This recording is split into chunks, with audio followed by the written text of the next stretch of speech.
Hey, my name is Sam. I'm 26 years old and I live in Maple Ridge, Ohio. I cut keys and notarize papers for a living. It's not the kind of job that makes for good stories at dinner parties. Most days I'm behind the counter at Cutler's Lock and Key, the smell of metal shavings in my nose, the grinder humming under my hand, a brass key cooling on the felt pad before I test it in the lockbox twice. I close at 6. I'm usually still there at 7. People think a locksmith just makes keys. Half my work is signing things. Wills, deeds, divorce papers, sometimes when the courthouse closes before people work up the nerve to finish what they started. I keep the stamp in the second drawer, right next to the spare blanks. My shop sits on Main Street between a hardware store and a bakery that closes at 3. I like that stretch of road in the evening, when the streetlights buzz on one at a time and the only sound left is my own register drawer sliding shut. I live alone above the shop. 1 bedroom, a kitchen with a table built for 2 that's only ever set for 1. There's a coffee mug in the cabinet I never use anymore because it was hers, and somehow that's worse than throwing it away. Her name was Dana. We were together 4 years. Then one morning I came home from a job out at the Pearson farm and her side of the closet was empty. No fight the night before. No warning. Just a note on the kitchen table that said, "I'm sorry," and nothing else. I've read that note so many times the fold is soft as cloth. I keep it in the same drawer as the notary stamp, which tells you something about how I file the things I can't fix. I told people it was mutual. Easier that way. The truth is I still don't know if she's somewhere happy or somewhere sad or somewhere at all, and not knowing is its own kind of weather, the kind that never quite breaks. I don't go looking for company anymore. I fix what people bring me. A stuck deadbolt, a key snapped off in an ignition, a signature that needs a stamp and a witness, and I send them on their way. It's simple. It's quiet. Quiet doesn't ask anything of you. That particular evening was no different than most. Rain had started somewhere around 5, the kind that comes down steady instead of hard, ticking against the front window like someone tapping with one finger. I had the register counted, the lights half down, the closed sign turned but not yet locked. I remember thinking I'd be upstairs in 20 minutes with a plate of leftovers and the TV on for noise more than anything else. Then headlights swept across the front window, too slow to be passing through, and the bell over my door gave one short, uncertain ring. A woman stood in the doorway with rain dripping off the edge of a manila folder she was holding against her chest like it might fly away if she let go. "Are you still open?" she asked. "I know it's late. I just need someone to witness a signature. I'm Sam. Come on in out of the wet." She stepped inside, and that's when I saw the car seat through the open passenger door, and the small shape curled against it, asleep, a stuffed rabbit tucked under one arm. The woman saw me looking. "My daughter," she said. "Ren. She's fine, she's just tired. We've been driving most of the day." Her hair had come loose from whatever it started the day in, sticking to her neck in wet pieces. Her hands kept smoothing the folder's edge even while she stood still, like they needed something to do. Tired didn't cover it. She looked like a woman who'd been holding her breath for longer than was healthy. "Marin," she said, like she'd forgotten to. "Marin Hale." I pulled out the chair across from my desk and she sat, setting the folder down but not opening it right away. "I have to file these by tomorrow morning or I have to wait another 6 months," she said. "I can't wait another 6 months." She opened the folder. Divorce papers, the kind with too many tabs and too much fine print. Her signature line was empty. So was the witness line beside it. "You're a notary," she said. It wasn't a question. The hardware store guy mentioned it when I asked if anyone was still open. "I am." I read through enough of it to know what I needed to know, names, dates, the part where 2 people agree there's nothing left to fix. I've signed 100 of these. They all read the same and none of them feel the same once you're looking at the person across from you. She signed her name fast, like ripping a bandage. Then she sat there with the pen still in her hand. "Can I ask you something strange?" she said. "Go ahead. You don't know me. You don't know him. You don't know anything about what happened." She wasn't looking at me when she said it. "You're the only honest man I know right now, and I don't even know your last name." I stamped the page, slid it back to her. "It's Cutler," I said. She almost laughed, but it came out more like an exhale. Then her hand came up to her mouth like she was holding something in, and her shoulders dropped about an inch, the way a fence post settles after you've been leaning your whole weight on it for years. "Can you just hold me first?" she said. "Before I have to go be strong again. Just for a second." I didn't know what to do with my hands. I put them where they needed to go anyway.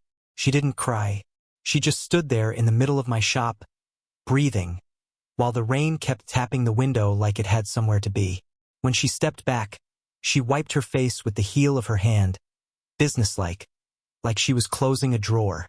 "I don't have anywhere to go tonight," she said. "I wasn't going to tell you that. I'm telling you that." I thought about the spare room upstairs, empty since Dana left, full of boxes I never got around to sorting. "I've got a room," I said. "Yours and your girl's, long as you need it. Your own space, your own life. I'm not asking anything for it." She studied me for a second, the way you'd study a ladder before you trust your weight to it. "What time do you open in the morning?" she asked. 8. "All right," she said. "Just for a few nights." A few nights turned into a week without either of us deciding it should. Marin found a job filling in at the hospital 2 towns over, social work, the kind that eats a person from the inside if they let it. Ren started taking her cereal at my counter instead of the kitchen table upstairs, swinging her feet against the stool legs in a rhythm I got used to hearing before I saw her. She didn't talk to me much that first week. She watched, over her cereal, over the top of a coloring book, from the doorway of the shop while I worked a stuck deadbolt loose. 7 years old, and she had the eyes of someone keeping score. Then one afternoon she walked up to the counter, set down a drawing without a word, and walked away again. It was the shop. Stick figures of me, her, and her mom standing out front. She'd drawn the rain too, little blue dashes falling from a cloud that took up half the page. "You drew us in the rain," I said. "That's when you found us," she said, like that explained everything, and went back to her coloring book. I taped it to the register where I'd see it all day. Marin's shifts ran long, and some evenings she came back to the shop still in her work clothes, looking like she'd been carrying something heavy the whole drive home even though her hands were empty.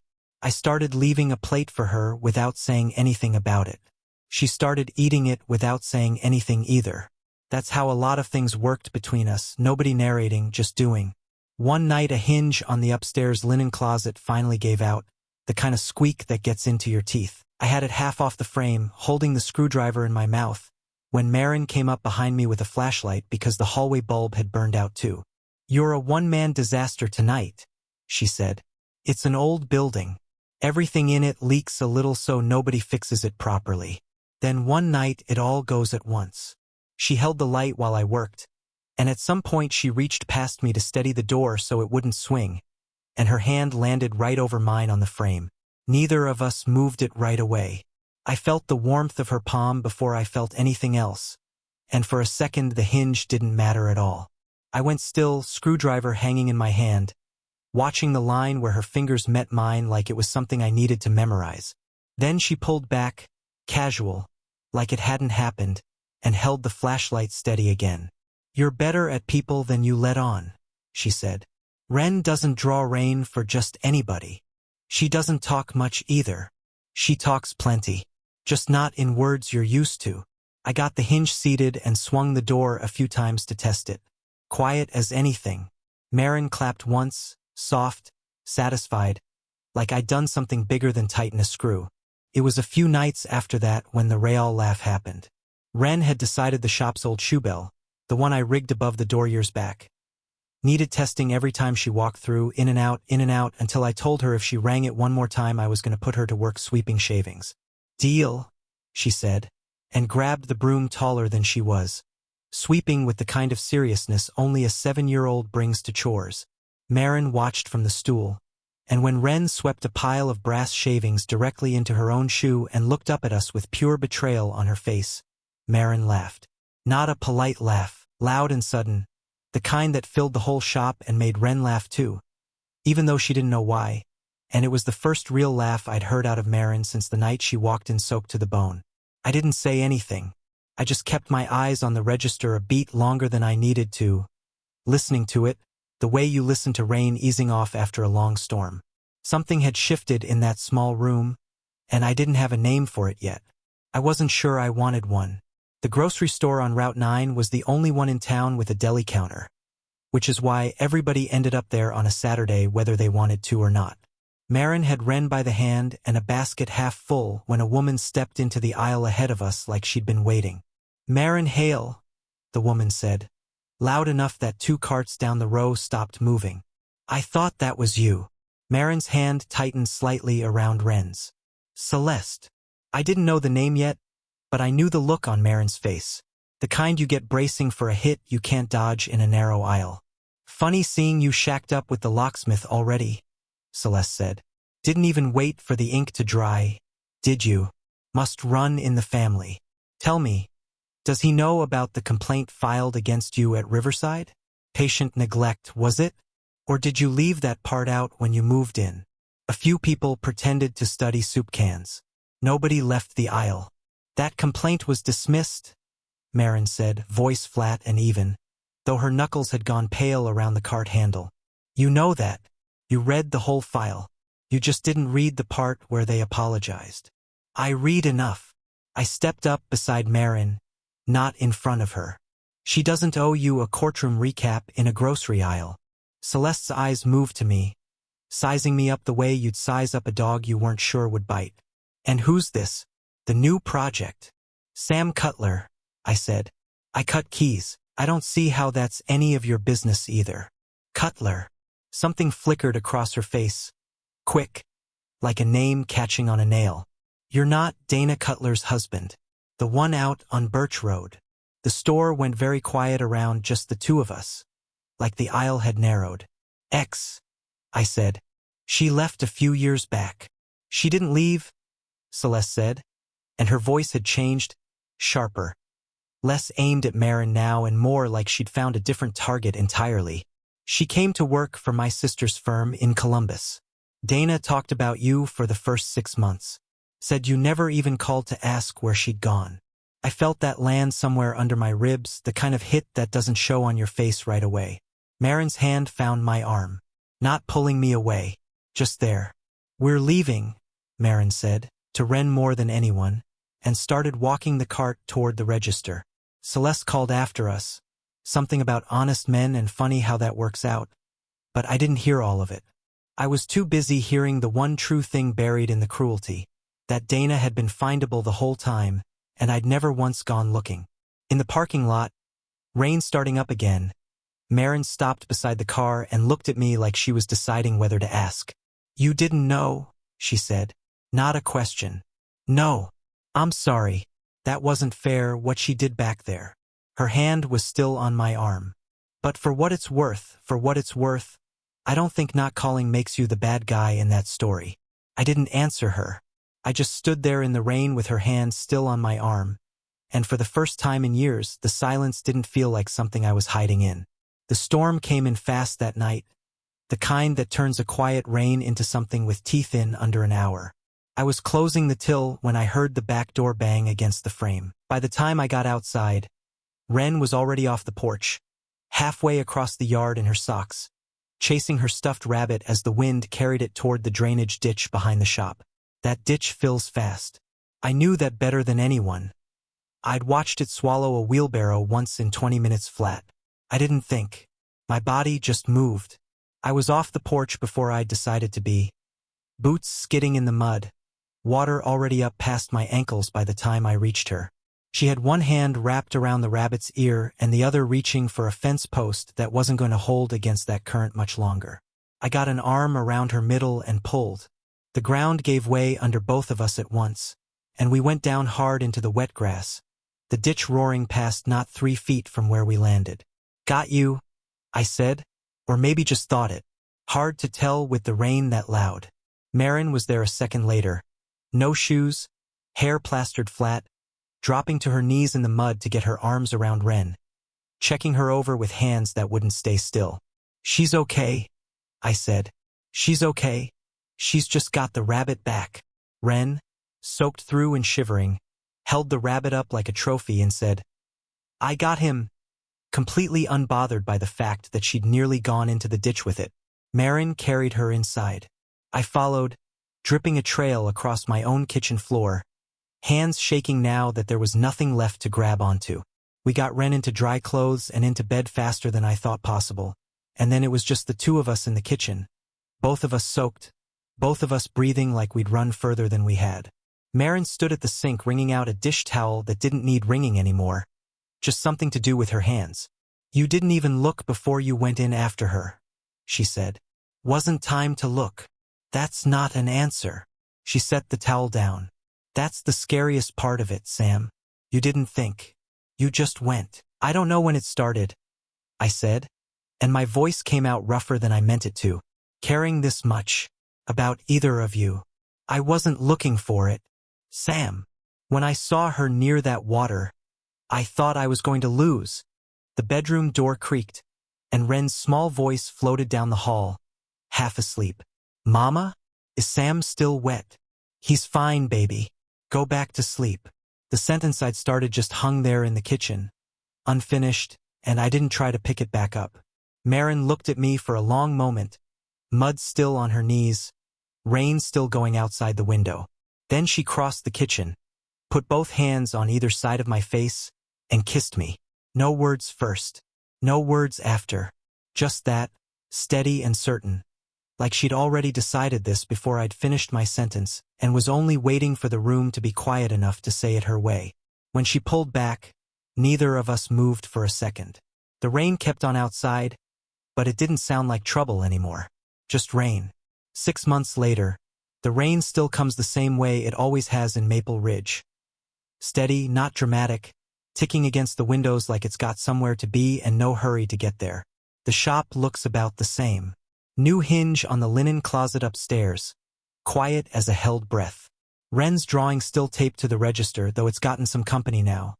A second one, newer, of the three of us standing on the porch instead of in front of the shop.